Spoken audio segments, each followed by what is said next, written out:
No capítulo 225 do mangá de Jujutsu Kaisen, vimos que Sukuna acabou atropelando Satoru Gojo como rei das maldições que ele é, né? A forma realmente como Sukuna conseguiu conduzir a sua vitória foi de um jeito satisfatório.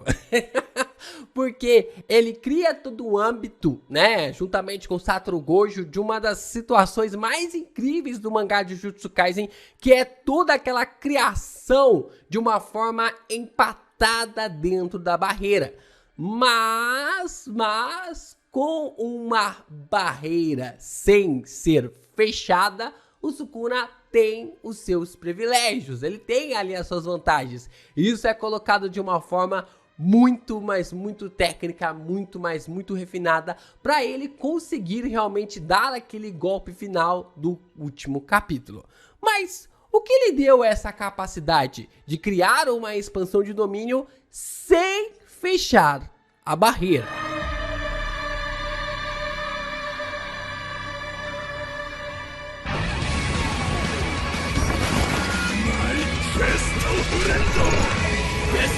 Yo, Geekers, aqui é o LP e vocês estão no canal do Geek Brasil. Fiquem ligados porque esse vídeo contém spoilers do mangá de Jujutsu Kaisen. Sim, pessoal, vamos então conversar como o Sukuna consegue criar uma expansão, entre aspas, sem barreira. A gente vai aqui através das palavras do Vandro lá no Discord e também do Lightning lá no Twitter, né? Um perfil realmente que conseguiu abordar toda a situação de um jeito bem interessante para a gente teorizar como o Sukuna e também o Kenjaku consegue criar uma expansão sem barreira e como isso lhe dá uma puta vantagem em qualquer duelo de barreiras. E se você tá empolgado com esse vídeo, já deixa seu like, se inscreve aqui no canal, ajuda a gente a continuar crescendo cada vez mais na plataforma e compartilha esse vídeo com seus amigos também. E olha só, hein? Se você não tá sabendo, o Geek Brasil agora tem um audiobook, né? O Que Haja Luz tá saindo, já temos o capítulo 1 e o capítulo 2 disponível para você ouvir. Você vai poder procurar aí nas páginas iniciais. Vai lá na aba podcast, né? Tem uma aba agora na página inicial do canal chamada podcast. Você vai poder ouvir o capítulo 1 e o capítulo 2. Uma história inédita aqui do Geek Brasil que eu tenho certeza que você vai gostar. Tem uma certa, digamos assim, tem um certo rei das maldições que faz uma participação também lá. Então, ele ainda promete lá na novel. Vamos lá, né? Durante esse capítulo 225, o Sukuna provou mais uma vez por que ele é o rei das maldições. Eu já tô dando até o outro título pra ele, né? Vocês estão acompanhando aqui no canal. O rei das adaptações. O cara consegue passar por cima de qualquer obstáculo em seu caminho. Se ele conseguir visualizar, ver a cena através ali, ele consegue criar uma estratégia perfeita para passar por cima. E além disso tudo, o porquê que a sua expansão de domínio pode ser classificada como divina, né? Uma expansão fora do comum. Porque a expansão do Jujutsu do Sukuna não é apenas algo que desafia a lógica do mangá, mas uma barreira não fechada, ela elimina as fraquezas das barreiras que são fechadas. O Lightning lá no Twitter, ele diz que usou suas próprias traduções aqui para poder realmente criar sua nomenclatura e também fazer toda essa, digamos assim, esse índice ali para o capítulo, para explicar porque palavras precisas importam para um escritor como Gege Akutami. E basicamente se assemelha muito com a minha tradução do capítulo 225 também, né? Toda quarta-feira a gente traz aqui as traduções do capítulo e são traduções feitas por mim. Então, tudo aquilo que a gente consegue trazer aqui para o canal de uma forma bem sensata, a gente vai começar a explicar por que as palavras que o Gege Akutami traz para a história é extremamente importante. Primeiro, a gente precisa entender uma coisa que acontece lá no capítulo 119 de Jujutsu Kaisen. O Santuário Malevolente difere de outros domínios, porque não separa o espaço de sua barreira. Materializar um domínio inato sem fechar sua barreira equivale a pintar arte sem ter uma tela. Fazer uma pintura ali sem ter uma tela sequer. ou como nós vimos no capítulo 225, é acumular água sem precisar de um recipiente.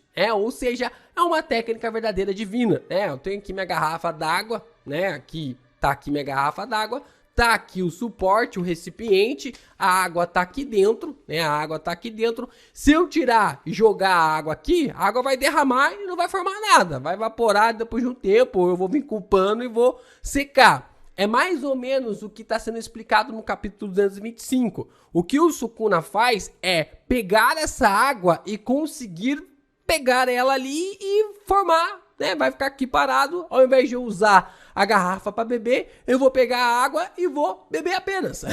Não vou precisar de um recipiente. Isso é maluco, Somente os deuses podem fazer algo assim. Somente alguém paranormal pode criar dessa forma. Então é por isso que o Sukuna é classificado além de um feiticeiro. E por isso que tem essa nomenclatura de ser o rei das maldições. A expansão de domínio é para a maioria dos feiticeiros ou maldições uma técnica de barreira que fecha um volume no espaço real e cria um novo espaço para materializar o seu domínio. A barreira, então, ela é colocada essencialmente como este novo espaço e tem basicamente um novo volume.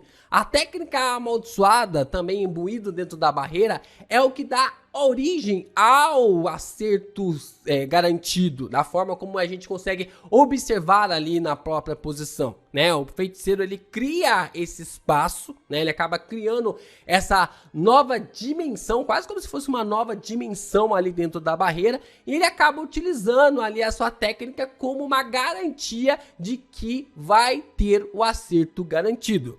No volume 2, o Gojo disse que para escapar de um domínio era praticamente impossível. Ele quis dizer que o volume cúbico de um domínio parece completamente diferente por dentro e por fora. Então, alguém preso dentro do domínio não saberia a localização dos limites, Não tem como saber os limites porque se cria basicamente uma nova dimensão dentro dessa casca. Além disso, antes que o prisioneiro do domínio pudesse descobrir, o limite ou coisa do tipo, o acerto garantido já mataria essa pessoa. Antes mesmo dele conseguir raciocinar onde que está o lugar, ele já seria vítima do acerto garantido. E mesmo se essa pessoa descobrisse, seria difícil quebrar de dentro para fora e assim por diante. É por isso que tem a parada ali que a gente explicou no último vídeo sobre sobrepujar, Você expande o seu domínio também e se sua, digamos assim, sua técnica for mais refinada do que seu adversário, você vai conseguir sobrepujar o domínio dele, Esticar o lençol por cima do lençol dele, do colchão, como a gente falou no vídeo passado, e aí basicamente você conseguiria sair do domínio porque você conseguiu derrotar o seu adversário.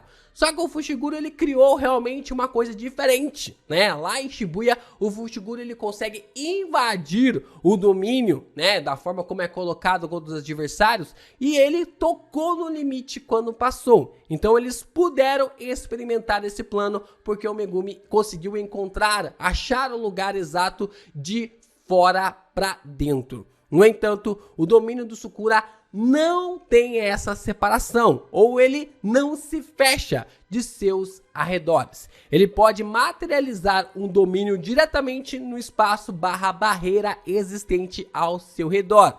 E o ar torna-se a barreira por si só. E a barreira torna-se o próprio ar, O que é uma movimentação bem interessante para a gente conseguir enxergar de que não é que não existe uma barreira, mas que essa barreira não é fechada. É como se o próprio ar virasse parte dessa barreira e essa barreira se tornasse parte do próprio ar. Fechar uma barreira significa criar uma casca, um domo, E essa casca, ela é forte por dentro, mas é frágil por fora. E por dentro é quase impossível localizar a concha do vasto volume de um domínio fechado. É basicamente o que acontece quando o Yuta, a Uru e o Ryu, eles expandem ali o domínio, cria-se a concha, só que aí vem o baratão de fora pra dentro, né, melhor dizendo, de fora pra dentro e acaba vindo pra destruir. A Rika, ela já viria pra destruir a barreira, né, pra acabar ali com a barreira, mas aí o baratão vem de fora pra dentro pra quebrar. Então, o que demonstra para nós é que o Yuta, por mais que não consiga expandir, né, de a forma realmente sem fechar a barreira, como a Rika fica do lado de fora, ele pode utilizar isso para quebrar a barreira e conseguir a vantagem do seu acerto garantido. Então o Yuta também pode roubar um pouquinho nessa parada. E como a gente observa lá na batalha do Sukuna contra o Mahoraga, na qual ele usou o limite do corpo do Fushiguro para não alcançar mais de 140 metros do seu raio. E a forma como ele delimitou realmente a utilização da sua técnica, através ali da forma como ele colocou um raio máximo pelo corpo do Megumi. O Sukuna basicamente não pode criar algo, um grande volume dentro ali desse invólucro, né? Mas ele obtém um grande volume de qualquer maneira graças ao voto de vinculação da sua técnica. Um confronto realmente de expansão de domínio de uma forma fechada é um confronto de projéteis. Expandir um domínio dentro do outro domínio significa que os dois projéteis vão se chocar por dentro, mostrando como Satoru Gojo fez ali com o Jogou e ao mesmo tempo como o Tengen acabou fazendo com o Kenjaku. Por outro lado, o confronto entre ali expansões de domínio de barreira aberta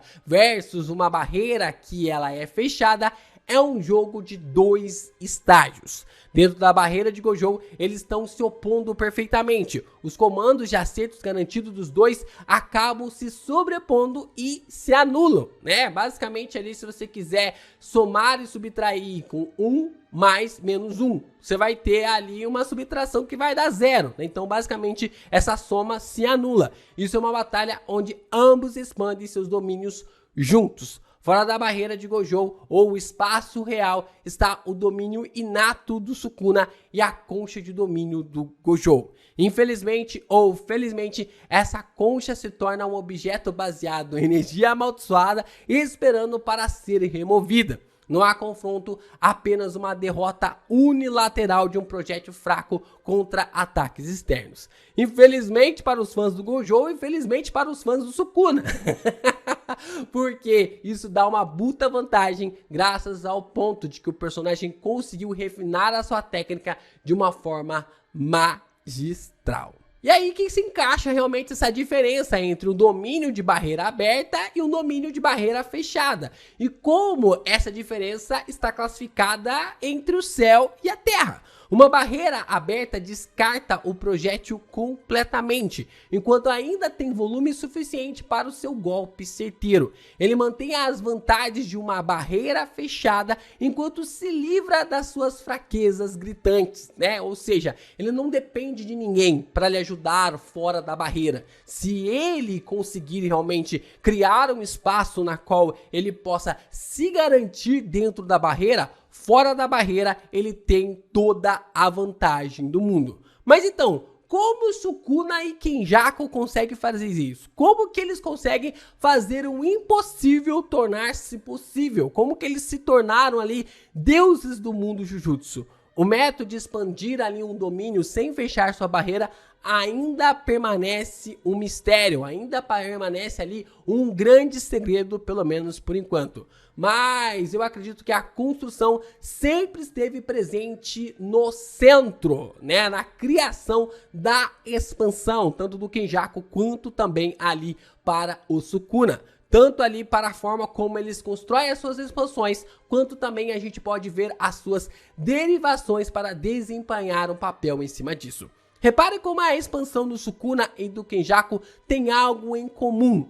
Ambos possuem uma estrutura ligadas à árvore. Kenjaku como uma árvore por si própria e o próprio Sukuna conectado à madeira dos seus portais. No xamanismo, as árvores são consideradas portais para o mundo espiritual e são veneradas como intermediárias entre os seres humanos e os deuses. No xamanismo também acredita-se que a madeira carrega essa energia e os espíritos da onde ela é obtida. Então, se nós temos essa conexão com a expansão ali do Kenjaku e com essa expansão ali do Sukuna, talvez isso seja uma resposta, um caminho para onde Gege Akutami está apontando. Eu sei que o Jujutsu Kaisen nunca vai para uma linha de reflexão direta sobre o xamanismo japonês na história. Sempre tem algumas coisas diferenciadas na qual ele coloca ali no mangá, né, na qual o Gege coloca ali na história.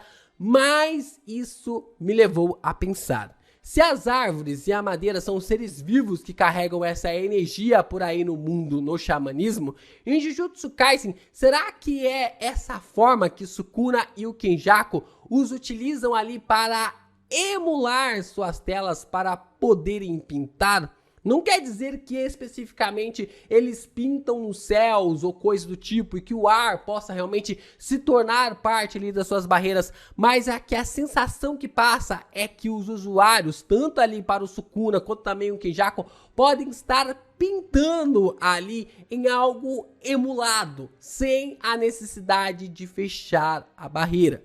Por causa ali dessa árvore, eles acabam burlando essa forma e não precisam fechar a barreira. É quase como se eles pudessem realmente emular ali uma barreira fechada, sem a necessidade de fechar a barreira, mas ao mesmo tempo conseguir prosseguir esse status. A forma realmente como isso vai ser explorado em Jujutsu Kaisen, que é o grande segredo de como a gente pode observar as expansões, tanto do Kenjaku quanto também do Sukuna, e suas similaridades, mesmo com grandes distinções. E aí, o que vocês acham, né? Acreditam realmente o que pode ter de comum nas expansões, tanto do Sukuna quanto também do Kenjaku, para a gente seguir um caminho, destrinchar um caminho aqui para chegar numa possível resposta sobre por que o Sukuna e o Kenjaku conseguem expandir as suas barreiras sem fechá-las, sem ter realmente uma restrição por completo.